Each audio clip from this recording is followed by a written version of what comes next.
Oui. Sauf qu'il y en a encore un qui fait partie des coulisses, et ça, on est tous les deux vraiment, vraiment impatients. Ah oui. Mais ça, c'est autre chose. On veut faire quelque chose de spécial pour ça. Celui-ci est un peu compliqué. C'est un peu compliqué parce que je suis partagé.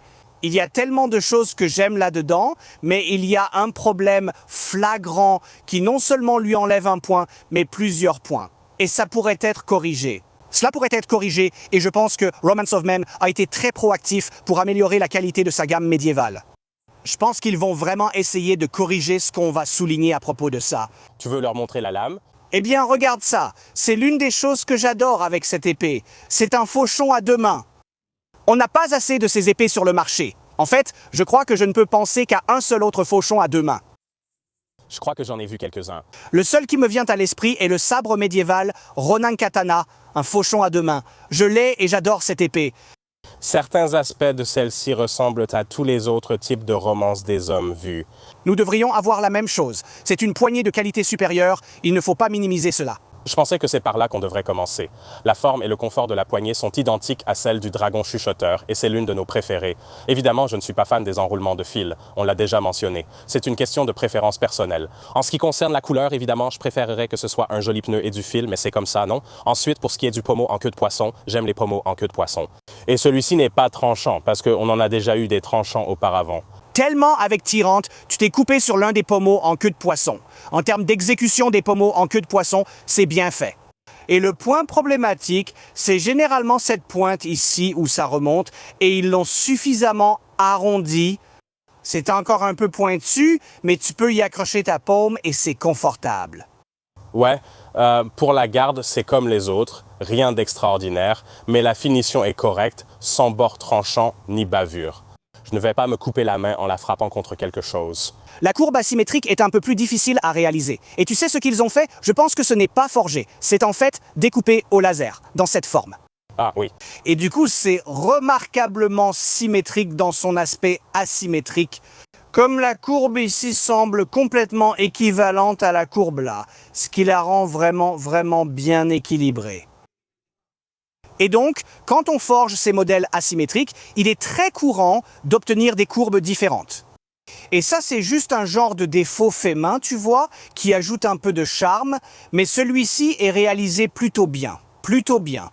Ensuite, quand il s'agit de la lame, évidemment, on ne l'a pas encore utilisée, on n'a rien coupé avec, on ne l'a pas encore frappée contre quoi que ce soit, mais j'imagine qu'elle va se comporter comme tous leurs autres modèles en acier à ressort. En termes de durabilité, oui. En durabilité, la différence réside surtout dans la forme et la fonction. La déception, c'est quand tu le sors du fourreau, tu le tiens et tu te dis « Oh ». Et surtout en comparaison avec leurs autres modèles, comme on l'a vu, c'est ce que j'ai adoré lors de la critique du Dragon Whisper. J'ai eu la réaction initiale de Tyrante quand il l'a attrapé pour la première fois. Et sa réaction, c'était « Attends une seconde ». C'était génial. Le poids t'a vraiment frappé, tellement c'était bien fait. Là, c'est un peu l'inverse. Ouais. Et ce n'est pas le pire. Je ne sais pas comment l'expliquer. Ce n'est pas pareil. Ce n'est pas aussi bien. J'ai déjà eu pire. J'ai eu, eh bien... Le truc, c'est que, tu vois, personnellement, je ne vais pas être attiré par quelque chose comme ça au départ, tu vois. Donc, personnellement... L'esthétique. J'adore le sens esthétique. Surtout avec ça. N'est-ce pas? Je suis un tatoué. C'est quelque chose qui m'attire. J'adore qu'il fasse un faucillon à deux mains, mais l'exécution... Et quand tu le tiens, n'est-ce pas?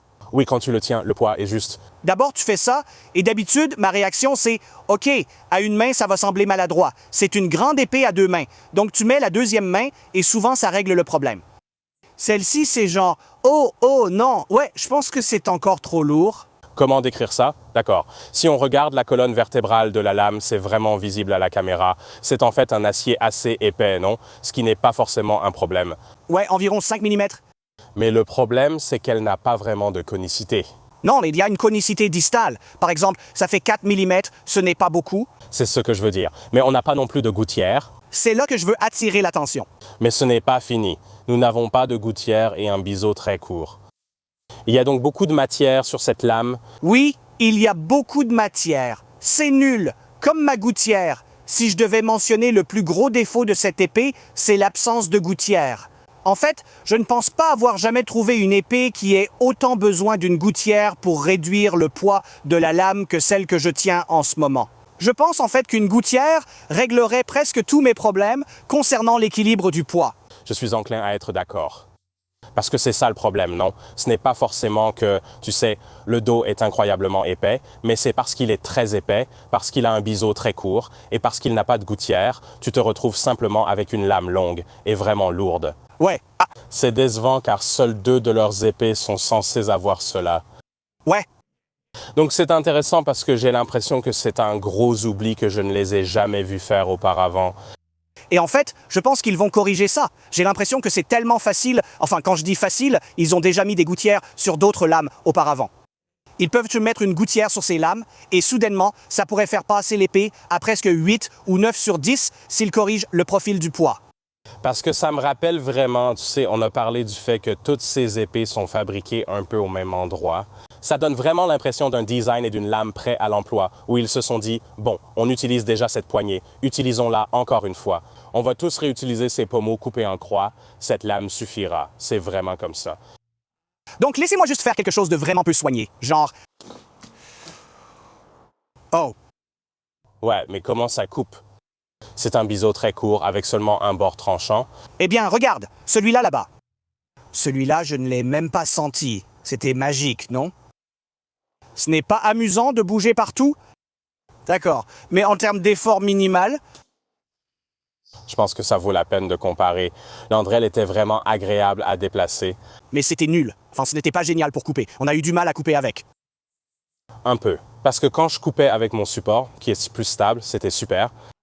Voilà notre support. Il faut réparer ce fichu support. Donc, Tyron a admis que tous les problèmes que j'ai jamais eus en coupant sont clairement dus au support d'épée, ce avec quoi je suis d'accord.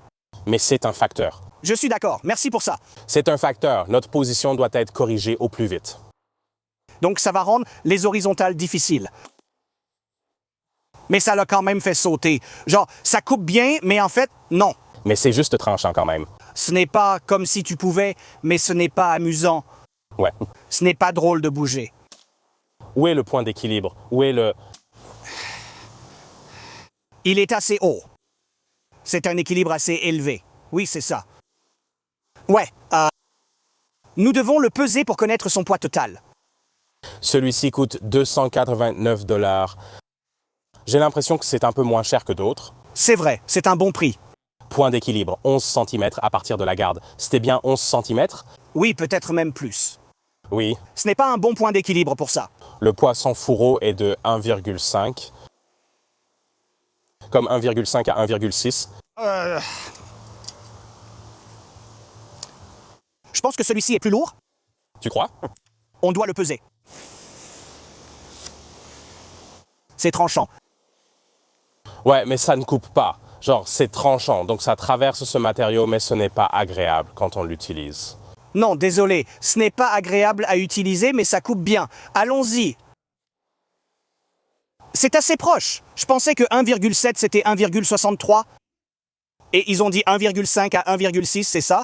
Oui, genre 1,57, c'est ce qu'ils indiquent sur le document officiel. On dirait que c'est trop exagéré. Oui, exactement. Tu pourrais avoir une épée qui pèse 1 kg, mais si elle est mal équilibrée, elle va sembler plus lourde. Oui. Ça paraît lourd. Je ne suis vraiment pas très emballé. Parce que je peux sentir comme si c'était passé sans problème. Ouais, mais quand tu appuies dessus, tu peux sentir cette section transversale d'une barre épaisse qui l'arrête un peu. Ce n'est pas très agréable. C'est important car la plupart coupent avec leur lame, surtout s'ils achètent une lame en acier ressort prête pour le combat. Tu veux sûrement faire des coupes de base. Et tu veux que ce soit agréable à utiliser. Tu veux que ça donne une bonne sensation. Pour nous, c'est la qualité essentielle d'une épée. Oui, de nos jours, oui, bien sûr. Encore une fois, la même chose. Oui, Mais ce n'est pas agréable. C'est si lourd qu'on le sent à peine au début. Je pense que c'est un problème. ouais, difficile de sentir le retour de vibration. Parce que l'épée longue, le murmure du dragon, ils doivent changer ce nom. C'est vraiment bien. Couper avec est très agréable. Même l'épée d'armes était fantastique. Juste tenir le murmure du dragon dans ma main. Le jour et la nuit. Le jour et la nuit, ça semble magique. Et puis juste... Oh là là. Oh.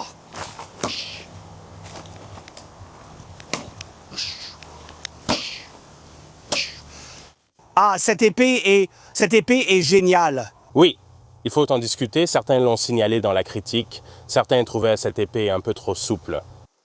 Celle-ci est tout à fait dans les tolérances pour une épée longue, non? Surtout une avec un beau rétrécissement de la lame comme celle-ci. Ce n'est pas l'épée la plus rigide, mais elle l'est quand même. Non, ce n'est vraiment pas aussi mauvais que l'Andrel. Ce n'est pas mauvais du tout. Oui, oui. C'est une précision importante. Ce n'est pas mauvais. Je pense juste que parfois elle paraît souple. Mais en mouvement, une lame légère et maniable rendra bien. Il a vu ce que j'ai fait à la mienne et il a tout de suite gagné. J'ai dit, mec, tu dois faire ça pour moi. Tu dois le faire pour moi. C'est magnifique. Je ne veux pas couper avec ça, ce n'est pas amusant. Ouais, ouais. C'est juste un objet lourd que je lance. Là, peut-être que pour couper du bois, ce sera super. C'est une hache. Plantons-la dans du bois. Allons-y. Oh! Oh! Ce n'était pas sympa. Ce n'était vraiment pas sympa.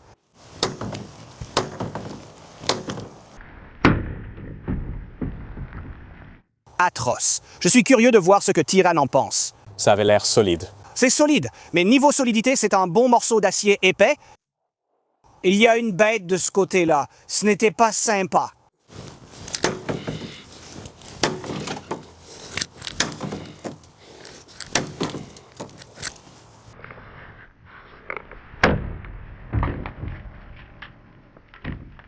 Je veux dire, je dois admettre que, genre, voilà les entailles ici. Elles sont parmi les meilleures en termes de profondeur. Mais ça faisait vraiment mal. Ce n'était vraiment pas bien. C'est aussi un problème avec l'enroulement du fil. La vibration était vraiment désagréable pour moi. L'enroulement du fil a rendu ça 2 fois pire, 2 fois plus mauvais. C'est intéressant parce que la plupart des poignées imprimées en 3D que nous avons vues jusqu'à présent étaient correctes. Celle-ci ne l'était pas. Non! Là, on voit clairement que ce n'est pas du bois. Cela appuie directement à la base de la paume et ce n'est pas confortable. Non, c'est décevant. Mais si vous voulez de la profondeur, Et juste la durabilité, eh bien oui. D'accord, Edge, faisons Edge.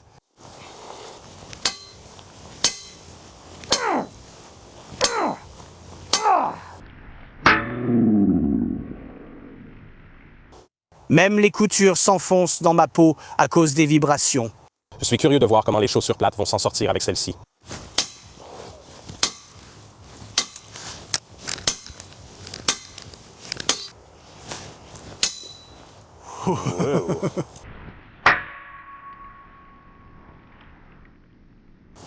Oh.